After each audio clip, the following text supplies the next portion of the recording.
मुंडन इस तरह के कार्यक्रम में ही आएगा, सार्वजनिक रैलियों में और राजनीतिक रैलियों में नहीं आएगा? मुझे लगता है कि उस पर शायद बाद में फैसला हो। ये जो अभी सरकारी आदेश जारी किया गया हाई लेवल मीटिंग के बाद विकास, उसमें इसका जिक्र नहीं है। सिर्फ इन्हीं कार्यक्रमों के बारे में जिक्र किया गया और नाइट कर्फ्यू के बारे में बताया गया है। ठीक है पंकज जी, आप हमारे साथ रहिए। हमारे साथ इस वक्त डॉक्टर अंशुमन भी जुड़ गए हैं। डॉक्टर अंशुमन, नाइट कर्फ्यू को लेकर सवाल लगातार उठते हैं कि आखिर नाइट कर्फ्यू से क्या कोरोना संक्रमण की रफ्तार पर ब्रेक लग पाएगी? क्या लग रहा है सर आपको? जी देखिए, मैं सुन रहा था, ये चौंकाने वाला विषय है कि नाइट कर्फ्यू में मतलब क्या कोरोना रात में तैयार होकर 11 बजे के बाद निकलता है सैर करने के लिए, सुबह 5 बजे अपने घर पे सो जाता है? क्या रैलियों में ये नियम नहीं लगना चाहिए? भाई कोरोना वायरस है, सिंगल स्टैंड आने, उसके पास दिमाग नहीं है, उसको ह्यूमन डीएनए चाहिए। कहीं भी इंसान मिलेगा उसको फैलना है। रात में ये जो नाटक करते हैं दिखाने के लिए, एक बार जंगल में बंदर राज हुआ तो उन्होंने क्या कहा कि भाई उछल कूद कर तो रहे हैं, तो नाइट कर्फ्यू वही उछल कूद है। इससे नहीं होगा।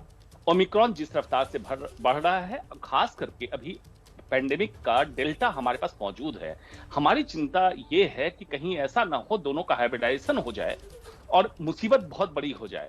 मुझे समझ नहीं आता है कितनी शॉर्ट टर्म मेमोरी ये नेताओं की, लॉ मेकर की कैसे हो सकती है। सेकेंड वेव की अभी हताहत से हम लोग उबरे नहीं हैं और इस तरह का निमंत्रण दे रहे हैं, बिल्कुल बुला रहे हैं कि आइए और लोगों को परेशान कीजिए।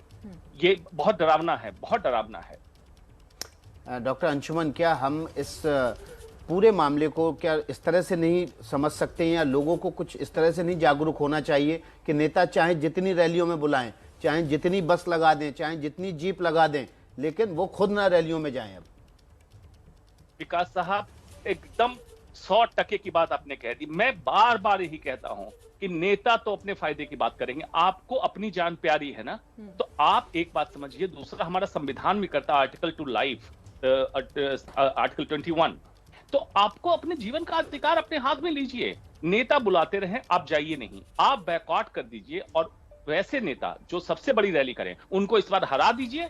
देख लीजिए इनको, इनके जीवन में, इनके दिमाग में हेल्थ, स्वास्थ्य एक प्रायोरिटी का विषय बन जाएगा। आपके स्वास्थ्य के साथ खिलवाड़ नहीं करेंगे। एक बार करके तो देखिए। मैं तो जनता से आग्रह करता हूं कि आप ही अब कदम उठाइए, इन नेताओं को छोड़िए। चुन के तो कुछ 100 लोग जाते हैं, हम करोड़ों अरबों लोग हैं।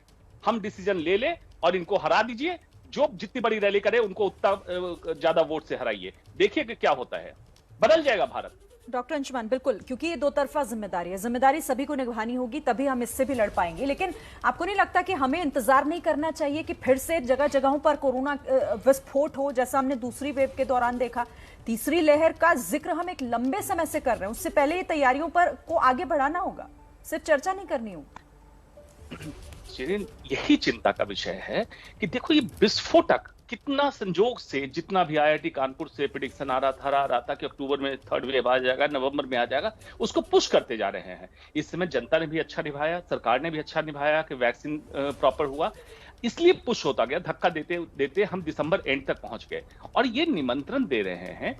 ये विस्फोटक ऐसा हॉट स्पॉट बनेगा, आप संभालते संभालते, चाहे जो भी कहे, जितनी भी तैयारी है, तैयारी की एक लिमिट होती है, हॉस्पिटल बेड की एक लिमिट होती है, किसी भी चीज की लिमिट होती है। दूसरा, वल्नरेबल ग्रुप हमारे यहाँ बहुत है, बुजुर्ग हैं, डायबिटिक के रोगी हैं, हाइपरटेंसिव हैं, हार्ट के रोगी हैं, कैंसर के रोगी हैं। उन लोगों में अगर संक्रमण फैला, क्या होगा? मुझे तो मतलब भयावह दृश्य दिख रहा है। मैं तो आशंका के तहत ही देख सकता हूँ, एज एन एक्सपर्ट देख सकता हूँ।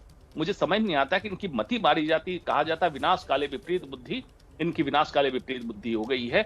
मैं जनता से ही गुजारिश कर सकता हूं, आप लोग प्लीज सजग हो जाइए, जागरूक हो जाइए और इनको दिखा दीजिए कि आपको ये नहीं चाहिए जो ये करते हैं। जी, बहुत बहुत शुक्रिया डॉक्टर अंशुमन, आपका एबीपी न्यूज से जुड़ने के लिए। डॉक्टर अंशुमन जो जानकारी दे रहे हैं कि कहीं ऐसा नहीं हो कि डेल्टा भी देश में मौजूद है, डेल्टा और नए वेरिएंट ओमिक्रॉन का अगर हाइब्रिडाइजेशन हो गया तो फिर ये बहुत ज्यादा खतरनाक हो जाएगा। डॉक्टर अंशुमन हमारे साथ बने रहेंगे, कहीं तीसरी लहर ना फैल जाए। आगे दिखाइए आप।